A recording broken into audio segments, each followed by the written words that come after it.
बिस्मिल्लाहिर्रहमानिर्रहीम। अस्सलाम वालेकुम स्टूडेंट्स, कैसे हैं आप लोग।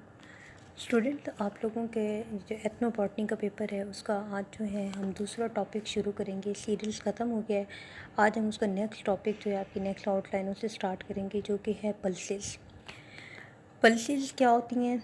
The dried seeds of cultivated. इसको जो पल्सेस हैं इसको मैंने 3 पार्ट्स में आप लोगों के इसको डिवाइड किया है, 3 पोर्शन में। आज हम इसका पार्ट 1 करेंगे।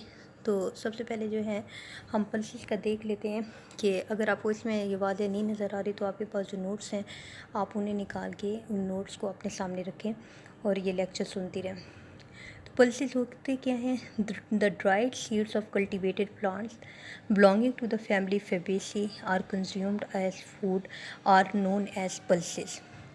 ठीक है, जो फैमिली फेबेसी फैमिली जो है उसके वो तमाम जो है कल्टिवेटेड प्लांट जिनके सीड्स को एज अ फूड या एज अ फूड इस्तेमाल किया जाता है, उन्हें क्या कहा जाता है? उन्हें पल्सेस कहा जाता है।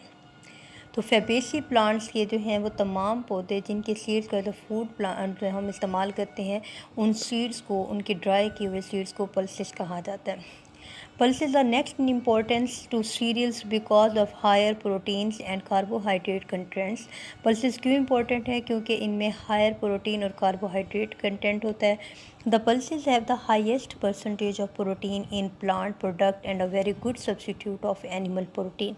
The pulses crops are also very important agriculture। ये agriculture में भी बहुत ज़्यादा importance है क्योंकि all of these crop produce root nodules which contain the nitrogen fixing bacteria which can fix or convert atmospheric nitrogen into nitrogenous compounds। कि आप लोगों ने पढ़ा है कि लेगुमिनस प्लांट्स जितने भी हैं उनकी रूट्स में क्या होते हैं? नाइट्रोजन फिक्सिंग बैक्टीरिया होते हैं जो नाइट्रोजन को फिक्स करते हैं और सॉइल की फर्टिलिटी को भी बढ़ाते हैं।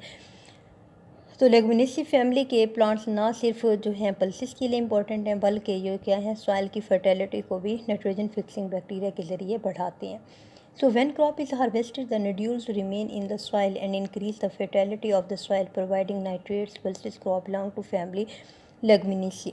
तो जितने भी, जैसे आप लोगों ने पीछे सीरियल्स में पढ़ा था कि सीरियल्स के जो हैं वो क्या है? पोएसी फैमिली से बिलोंग करते हैं। इसी तरह से जितने भी पल्सेस हैं, जितने भी ड्राइड सीड्स हैं जिनको हम एज फूड इस्तेमाल करते हैं, वो किस से बिलोंग करते हैं? फैमिली लेगुमिनेसी से बिलोंग करते हैं।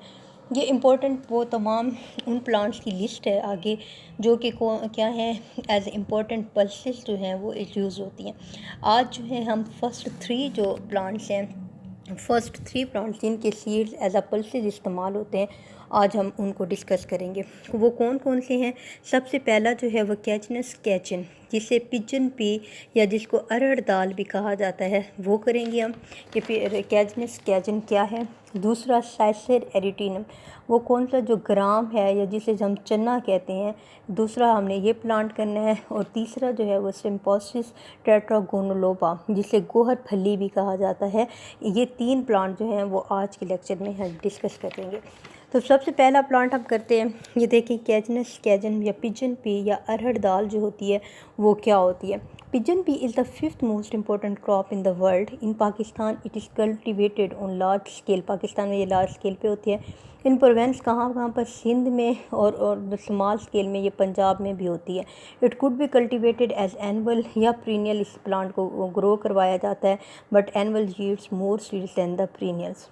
अब इस प्लांट जो है, ये स्ट्रक्चर ऑफ प्लांट इसका किस तरह से है? It is small shrubby plant. ये श्रबी प्लांट है with woody base and herbaceous branches. The leaves are trifoliate. Trifoliate leaves क्या होते हैं? ऐसे लीव्स जो कि 3 के फॉर्म में होते हैं। 3 लीव्स होते हैं। बड़ा जो है वो लार्ज लीव होता है, साथ में उसके नीचे जो है वो बेस पे 2 छोटे लीव होते हैं। ऐसी जो लीव की अरेंजमेंट होती है जिसमें 3 लीव इकट्ठे मौजूद होते हैं, उन्हें ट्राइफुलेट लीव्स कहा जाता है। With the large terminal leaflet होता है जिसमें एंड 2 स्मॉलर लीफलेट जो होते हैं वो मौजूद होते हैं। और लेंसुलेट क्या होता है? लेंसुलेट ऐसी लीव्स को कहा जाता है जिसमें जो लार्ज बड़ा लीव होता है उसका क्या होता है? टेपर एंड होता है। आगे से वो क्या होता है? बारीक होता है उसका end. In shape having a minute resin glands beneath. और इसके इन्हीं लीव्स में क्या है? राइसन ग्लैंड्स भी होते हैं। ठीक है, तो इसमें आप देखें आगे ये आप डायग्राम देखें, ये एक पिजन पी की डायग्राम है। पिजन पी प्लांट जो है वो इस तरह से होता है। इसमें इसकी स्टॉक दिखाई हुई है। ये देखें, ये इसके ट्राइफुलेट लीव है। एक लार्ज लीव है और उसके साथ ही 2 उसके स्मॉल लीव मौजूद होते हैं। और देखें लार्ज लीव जो है इसका क्या है, ये टेपरिंग एंड है। ऐसे लीव्स को जिनके जो टेपरिंग एंड होता है उन्हें लेंसुलेट लीव कहा जाता है। और ऐसे लीव जो 3 फॉर्म में रहते हैं इन्हें ट्राइफोलेट लीव कहा जाता है। ये इसके अंदर इसके फ्लावर हैं और अब ये जो है ये इसकी क्या है, इसकी फली है, इसके सीड्स इसके अंदर होते हैं, इसकी पॉड्स हैं जिसके अंदर इसके सीड्स मौजूद होते हैं। और ये इसकी पतली सी स्टॉक है। ये एक पिजन पी प्लांट की क्या है, डायग्राम है। यहाँ पर आपको क्लियर नज़र आ रहा है, देखें कि सारे ट्राइफोलेट लीव्स हैं, यहाँ पर उसकी पॉड्स मौजूद हैं और इसकी फ्लावरिंग भी आपको यहाँ इस प्लांट में नज़र आ रही है। ये इसके येलो कलर के और जिसमें दरमियान में पिंक होता है, इसके क्या है, ये इसका फ्लावर इस तरह से होता है।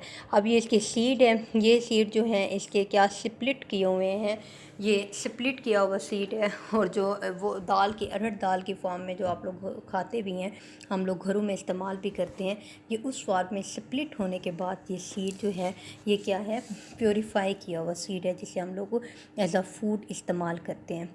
ये इसका प्लांट है, इसमें आपको इसको बिल्कुल क्लियर ट्राइफोलेट लीव्स नज़र आ रहे हैं कि ये 3 पत्ते हैं और जो बड़ा पत्ता होता है उसका क्या है, लेंसुलेट है, उसका एंड क्या होता है, टेपरिंग होता है। और यहाँ इसके सेंटर में इसकी आपको इन्फ्लोरेसेंस नज़र आ रही है। ये इसका सीड है लेकिन ये स्प्लिट किया हुआ नहीं है, ये इसका जो साबित सीड होता है ये अरहर दाल का वो सीड है। फिर इसको क्या किया जाता है, सोक करके इसका छिलका उतार के फिर इसको स्प्लिट किया जाता है और जो कमर्शियली हमें घरों में हमें मिलता है खाने के लिए वो ये इस फॉर्म में हमें दाल मिलती है। ठीक है, उसके बाद इसके आगे क्या है, नेक्स्ट इसकी इन्फ्लोरेसेंस जो है, जिसे कैजनस कहते हैं पिजन पी प्लांट की, क्या होती है इसकी इन्फ्लोरेसेंस जो है एक्सिलरी रेसीम होती है। तकरीबन 5 से 6 इसमें फ्लोरेट या लेटरल फ्लावर्स मौजूद होते हैं। इसमें 5 से 6 इसमें लेटरल फ्लावर्स मौजूद होते हैं और उसमें क्या है, इसकी रेसीम जो है वो अनब्रांच्ड होती है। इसकी वैरायटीज़ जो हैं पाकिस्तान में इसकी 2 वैरायटीज़ पाई जाती हैं। वो कौन सी हैं, एक अरहर वैरायटी अरहर दाल है और दूसरी क्या है, तूर दाल या तूर वैरायटी होती है।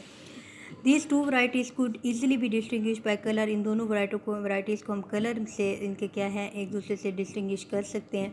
इन tur variety petals are made up of standard wing and keel are yellow in colour. तो तुर वैरायटी होती है उसके जो है वो येलो कलर में होते हैं, जबकि अरहर वैरायटी जो होती है उसकी रेड लाइन्स होती हैं, रेड मार्किंग्स होती हैं। फ्रूट इसका क्या है, लेग्यूम इसका फ्रूट होता है जो कि मोस्टली पॉट्स के अंदर होता है, फलियों के अंदर। इनसे इन तमाम स्पीशीज़ का जितने भी लेग्यूमिनेस प्लांट्स हैं फलियों में इनके सीड्स होते हैं। तकरीबन एक फली के अंदर जो है वो 3 से 5 सीड्स हैं, जैसे कि आपको इस डायग्राम में ये नज़र आ रहा है कि तकरीबन ये जो ये इसकी लेग्यूम है या इसकी पॉड है ये क्या होता है, इसके अंदर तकरीबन 3 से 5 जो हैं वो सीड्स मौजूद होते हैं। उसके बाद नेक्स्ट जो है इसके सीड्स जो है वो किस तरह से होते हैं। सीड्स आर आलमोस्ट राउंडेड, जैसे आप ये देखें इसके राउंडेड होते हैं, येलो इन कलर होते हैं और स्मूथ इन आउटलाइन होते हैं, लेकिन मुख्तलिफ होते हैं। कुछ वैराइटीज़ के रेड होते हैं, जैसे कि आप लोगों ने पढ़ा है कि रेड मार्किंग रेड कलर वाले किसके अंदर, अरहर दाल के अंदर होते हैं। उसके बाद यूजेस क्या हैं कि ये कहाँ पर इस्तेमाल की जाती है अरहर दाल या पिजन प्लांट जो है, इसके यूजेस क्या हैं। Arhar seeds are consumed in fresh और ड्राइड दोनों कंडीशन में इस्तेमाल होते हैं। होल भी इस्तेमाल होता है जैसे कि मैंने आप लोगों को दिखाया है, और स्प्लिट भी इस्तेमाल होते हैं। फॉर ऑब्टेनिंग स्प्लिट सीड को ऑब्टेन करने के लिए, जैसे मैंने आप लोगों को पहले भी बताया कि क्या करते हैं, 24 घंटे के लिए जो इसके साबित बीज होते हैं जो कि ये हैं, इन्हें क्या किया जाता है, इन्हें वाटर में सोक कर दिया जाता है। ठीक है, उस जिसकी वजह से इसका टेस्टा जो है, छिलका जो है वो उतर जाता है। व्हेन सीड्स आर ग्राउंड, फिर जब इन सीड्स को ग्राउंड किया जाता है तो सीड कोड भी उतर जाता है, कॉटिलिडॉन्स भी एक दूसरे से सेपरेट हो जाते हैं और जो सीड वो दाल है वो हमें इस तरह स्प्लिट फॉर्म में मिल जाती है। इसके अलावा जो है इसके यूजेस में क्या है कि ये मेंटेन ब्लड प्रेशर को मेंटेन करती है, क्योंकि इसके अंदर पोटाशियम मौजूद होता है। पोटाशियम जो है वो एज वैज़ोडाइलेटर इस्तेमाल होता है और ये हमारा ब्लड प्रेशर रिड्यूस करता है। वेट लॉस के तौर पर भी इस दाल को इस्तेमाल किया जाता है, इसकी सीड्स को, और ये जो है हमारे डाइजेस्टिव सिस्टम को भी क्या करता है, बूस्ट करता है, उसको इम्प्रूव करता है। Arhar dal is quite popular in some countries but most of the Punjab it is not preferred and not used. और ये इसकी जो है अरहर दाल की या तूर दाल दोनों की ही बहुत ज़्यादा मेडिसिनल वैल्यू होती है। इसके बाद जो नेक्स्ट हम लोगों ने पल्सिस में नेक्स्ट जो प्लांट करना है वो है सीसर एरिटिनम, जिसे ग्राम चना, ग्राम भी इसे कहा जाता है और इसको चना भी कहा जाता है, चिकपी भी इसको कहा जाता है। ये नॉर्मल जो हम घरों में चने की दाल इस्तेमाल करते हैं, ये सीसर एरिटिनम जो है ये वही प्लांट है। Gram is cultivated as a pulse throughout the world of Pakistan, it is most also in Pakistan. It is most successful crop with high yield in dry regions, ये ड्राई रीजन्स में होती है अब पाकिस्तान, स्पेशली बखर में, मियांवाली में, चकवाल में और डेरा गाली खान में, क्योंकि इन इलाकों का जो टेम्परेचर है वो क्या होता है, ड्राई होता है, मॉइस्ट नहीं होता। और अगर ये मॉइस्ट इलाकों में की जाती है तो इसमें क्या है, एक इसे ग्राम ब्लाइट डिजीज़ है जो कि माइकोसेफरीला रेबी जो है, इससे जो ये एक फंगस है जो कि इसके अंदर ग्राम ब्लाइट डिजीज़ काज करती है। अगर जो है इसको क्या किया जाए, अगर ये मॉइस्ट कंडीशन में अगर इसे ग्रो करवाया जाए तो ये फंगस जो है इसमें इन्फेक्शन काज कर देती है, ग्राम ब्लाइट, जिसकी वजह से है जो है ये क्या होता है, पूरी की पूरी फसल तबाह हो जाती है। तो क्रॉप का जो कल्टिवेटेड सीज़न है, जो कल्टीवेशन पीरियड है वो वीट की तरह ही है, इसे अक्टूबर में सो कर दिया जाता है और नवंबर अक्टूबर में इसको सो किया जाता है और इसको अप्रैल में जो है वो हार्वेस्ट कर लिया जाता है। स्ट्रक्चर ऑफ प्लांट इसका कैसे है, प्लांट इस स्मॉल होता है, बुशी टाइप है या हर्ब की तरह से होता है, which start branching from the base, नीचे से इसकी ब्रांचिंग शुरू हो जाती है, इसलिए ये बुशी टाइप लगता है हमें। The leaves are of imparipinnate type and alternate in position. Imparipinnate type क्या होती है कि जो टर्मिनल लीफ होता है वो ऊपर जो है वो अकेला होता है, पेयर फॉर्म में नहीं होता।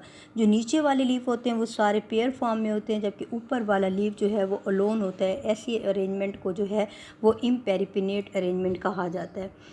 The margin of the leaf is serrate type, जो लीव्स के मार्जिनस होते हैं, जो लीव्स के किनारे होते हैं वो सिरेट का मतलब क्या होता है, स्मूथ नहीं होते, वो दानेदार होते हैं। फ्लावर इसमें क्या है, ये एक्सिलरी होते हैं या एक से दो, तकरीबन एक या दो इन नंबर होते हैं, बट ओनली ऑन वन, सिर्फ जो एक फ्लावर है वो फर्टिलाइज होता है फ्रूट में। And legume has 1 to 2 seed, और इसका जो लेग्यूम है इसमें सिर्फ एक या दो सीड होते हैं, जबकि जो पिछले लेग्यूम है उसमें क्या होते हैं, तकरीबन 3 से 5 जो हैं एक पॉट के अंदर सीड होते थे, यहाँ पर सिर्फ 1 से 2 सीड होते हैं। Varieties, there are 2 varieties which are commonly found in Pakistan, Pakistan में जो है इसकी 2 वराइटीज़ पाई जाती हैं, एक ब्लैक ग्राम कहा जाता है और दूसरे को क्या कहा जाता है, काबली ग्राम कहा जाता है। In black gram variety colour of the seed is brown to dark brown होता है, स्मॉल इन साइज़ होते हैं, रिंकल्ड उनकी सरफेस होता है, जबकि जो काबली ग्राम होते हैं वो वाइट इन कलर होते हैं और उनकी जो सरफेस होती है वो स्मूथ होती है। इसकी जो न्यूट्रिशनल कंपोजिशन है इसमें 20 से 25% प्रोटीन होती है, 60 से 65% कार्बोहाइड्रेट होती है और इसके अंदर तकरीबन 10% जो है वो पानी होता है। इसमें आप देखें इसका प्लांट बॉडी है, ये इस तरह से छोटे छोटे लीफ होते हैं और ये जो लीफ हैं ये इम्पेरिपेनिएट होते हैं, जिसमें क्या होता है कि बाकी सारे लीफ जो हैं वो दो दो की फॉर्म में होते हैं, सिर्फ एक लीफ जो है वो टर्मिनल पे अकेला होता है। ये इसकी लिग्यूम या पॉड आपको नज़र आ रही होती है, नज़र आ रही है, इसकी लिग्यूम या पॉड के अंदर एक या दो सीड होते हैं सिर्फ। ये देखिए, ये जो है इसकी 2 वैरायटीज़ हैं, ये काबली है, काबली का जैसे मैंने आप लोगों को बताया कि इसकी सरफेस जो है वो स्मूथ होती है और ये वाइट इन कलर होते हैं, और जो दूसरी है वो ब्लैक ग्राम होते हैं, उसकी जो रिंकल्ड सरफेस होती है, स्मूथ सरफेस नहीं होता। ये आप लोगों को ग्राम का प्लांट नज़र आ रहा है, ये मैं आप लोगों को बता रही थी इम्पेरिपिनेट जो है वो लीफ के अरेंजमेंट क्या होती है। तमाम पत्ते जो हैं वो दो दो की फॉर्म में है, लेकिन जो टर्मिनल लीफ होता है वो क्या होता है, वो अकेला होता है। ये इसकी पॉड है, लिग्यूम है इसकी। ये इसके पॉट के अंदर आप देख रहे हैं कभी एक सीड होता है, कभी दो इसके अंदर क्या होते हैं, सीड्स मौजूद होते हैं। इसकी जो है वो यूजेस क्या है, इसकी कंजप्शन क्या है। Gram is used in various ways in Pakistan, मुख्तलिफ तरीक़ों से इस्तेमाल होती है। It is cultivate as young green form और mature dries for seeds, but most commonly use typically as split seed. इसे जो है दोनों तरह से, मतलब जैसे मैंने आपको पीछे भी बताया कि पूरे सीड के तौर पर भी इस्तेमाल किया जाता है और स्प्लिट सीड के तौर पर भी इसको, चने की दाल के तौर पर भी इसको इस्तेमाल किया जाता है। ग्राम फ्लोर, चने का आटा जो है, जो बेसन जिसे हम कहते हैं, जिसे हम लोग घरों में यूजली जो है वो कड़ी या पकोड़े वगैरह बनाने के लिए इस्तेमाल करते हैं, तो ये भी जो है मुख्तलिफ़ डिशेज़ और ये स्वीट्स, मिठाइयाँ बनाने के लिए भी इस्तेमाल होती है। In some parts of Pakistan young leaves which are, जो यंग लीव्स हैं उनको भी इस्तेमाल किया जाता है। ये इनका जो टेस्ट होता है वो थोड़ा सा सोर होता है, कड़वा होता है, उसे एज अ वेजिटेबल इस्तेमाल किया जाता है। The sour taste of leaves is due to glandular hairs which has malic acid in leaves, इनके अंदर छोटे छोटे हेयर्स होते हैं ग्लैंडुलर जिसके अंदर मैलिक एसिड होता है, इसीलिए इनका टेस्ट जो है वो सोर होता है। अब अगली जो तीसरा प्लांट है वो है सिम्पोसिस स्ट्रेटोगोनोलोबा, जिसको गोहर फली भी कहा जाता है। Guar bean is cultivated throughout in Pakistan the summer crop just before during the monsoon season, so it is rain feed crop. ये जो है वो पानी वाली जगहों पर ज़्यादा इसको ग्रो करवाया जाता है। इसकी अक्रेंस क्या है, the main region producing this crop whole of southern Punjab में, डेरा इस्माइल खान में, फ्रंटियर प्रोवेंस में, other region of Pakistan cultivated as the forest crop but it is a cash crop in southern Punjab and cultivated for seed. इसे चारे के तौर पर भी इस्तेमाल किया जाता है और इसको कैश क्रॉप के तौर पर भी इस्तेमाल किया जाता है। प्लांट का इसमें स्ट्रक्चर क्या है, plant is herb to semi shrub या हर्ब शर्प के तौर पर होती है। प्लांट की वुडी बेस होता है, लोअर वुडी ब्रांचेस होती हैं, लीव्स इन लार्ज ट्राइफुलेट होते हैं, 3 लीव्स की फॉर्म में होते हैं, मोस्टली ओवेट होते हैं या लेंसुलेट होते हैं। Inflorescence flowers are borne axillary and तकरीबन 16 से 20 फ्लावर्स होते हैं प्रेजेंट ऑन लॉन्ग पेडंकल। एक लंबी डंडी पर तकरीबन क्या है 16 से 20 फ्लावर मौजूद होते हैं। Flower standard in white in colour while wings are red in colour. Stamens are monadelphous. Monadelphous क्या होते हैं कि इनके जो स्टेमन्स के फिलामेंट्स होते हैं वो आपस में जुड़े हुए होते हैं। ऑल फ्लावर्स आर तकरीबन जो 16 से 20 फ्लावर हैं वो सारे फर्टिलाइज हो जाते हैं। So number of pods produce in cluster, और जो पॉड्स के अंदर नंबर ऑफ पॉड बहुत सारी इसमें फलियाँ पैदा होती हैं, इसीलिए इसको क्लस्टर बीन भी कहा जाता है क्योंकि इसके अंदर बहुत ज़्यादा फलियाँ और बहुत ज़्यादा सीड्स बनते हैं। इन पॉट देयर आर 10 टू, और एक पॉट के अंदर जो है वो 10 से 15 सीड्स मौजूद होते हैं। Fresh green pods are used as vegetable. जो फ्रेश ग्रीन पॉट होते हैं उनको क्या है वेजिटेबल के तौर पर इनको इस्तेमाल किए जाते हैं। इसके यूजेस क्या हैं, the mature seeds are very important due to the presence of a substance monogalactone. Monogalactone इसमें मौजूद होता है विच हैज़ हायर विस्कोसिटी, जिसकी ज़्यादा विस्कोसिटी होती है in water. And guar flour is known as guar gum, इसी की वजह से गोहर जो आटा होता है इसको गोहर गम कहा जाता है। जब इसे पानी के अंदर मिलाया जाता है तो बहुत थिकी सा सब्सटेंस विस्कोसिटी सा सब्सटेंस बन जाता है जिसकी विस्कस ज़्यादा होती है। Because it has about 8 to 10 times more viscosity in water than ordinary starch. जो हम आम आटा इस्तेमाल करते हैं उससे 8 से 10 गुना जो है इसकी विस्कोसिटी जो है, इसकी थिकनेस जो है वो ज़्यादा होती है। Guar gum is commercially used in sizing of textile. कहाँ कहाँ पर टेक्सटाइल इंडस्ट्री में इस्तेमाल होता है, पेपर इंडस्ट्री में इस्तेमाल होता है, पोस्ट स्टैम्प में, आइसक्रीम इंडस्ट्री में। Because in the presence of prevent crystal, क्योंकि इसकी वजह से जो आइसक्रीम के अंदर जो है वो क्रिस्टलाइजेशन नहीं होती, जिसकी वजह से आइसक्रीम जो है वो क्या हो जाती है सॉफ्ट हो जाती है। तो यहाँ पर आप देखें ये जो है ये गोहर फली के आप लोगों को नज़र आ रहा है, ये गोहर पल्ली का जो है वो सीड है, ठीक है। और इसकी जो मुख्तलिफ जो है ये गोहर पल्ली का ये प्लांट है, इसकी बहुत छोटी छोटी जो हैं वो पॉड्स होती हैं और उन पॉड्स के अंदर बहुत ज़्यादा सीड्स बनते हैं, इसलिए इसको क्लस्टर बीन भी इसको कहा जाता है। Thank you student. आज हमने पल्सेस में से, जो कि पल्सेस क्या होते हैं, ऐसे तमाम फैबेसी प्लांट के फैबेसी फैमिली के प्लांट्स जिनकी सीड्स को ड्राई या जो है फ्रेश फार्म में एज अ फूड इस्तेमाल किया जाता है उनको हम क्या कहते हैं, उनको हम पल्सेस कहते हैं। इन्हीं पल्सेस में से आज हमने 3 पल्सेस जो हैं वो आज हमने की हैं। उसमें एक पिजन पी प्लांट था, दूसरा जिसको अरहर दाल कहा जाता है, दूसरा चना दाल, और हमने गोहर फली के बारे में किया है। इसके बाद अगले चैप्टर में हम इसका पार्ट 2 इसका करेंगे पल्सेस का। थैंक यू स्टूडेंट, अल्लाह हाफिज़।